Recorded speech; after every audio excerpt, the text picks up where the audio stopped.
Babawi ang Letran Lady Knights sa Game 2 ng NCAA Women's Volleyball Finals. Huling nakapasok sa finals ng NCAA Indoor Volleyball Tournament ang Letran Lady Knights noon pang 2012 sa Season 87.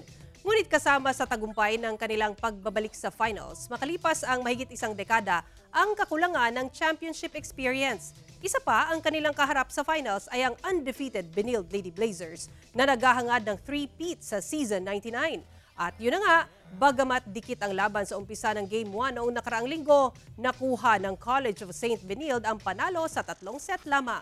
Sabi ng Lady Knights kung ano ang kanilang kakulangan sa height at experience, babawiin naman nila sa sipag at puso. Mapapanood ang Game 2 ng NCAA Season 99 Women's Volleyball Finals ngayong linggo, alas 12 ng tanghali at live sa GTV. Para sa akin, hindi siya okay. Kasi di namin na-execute ng maayos yung tinay namin nila Coach O.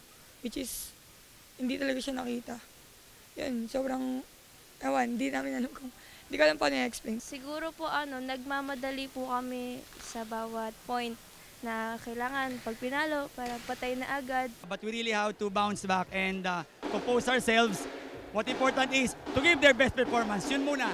So masyadong eager about the result. So we have to taper that.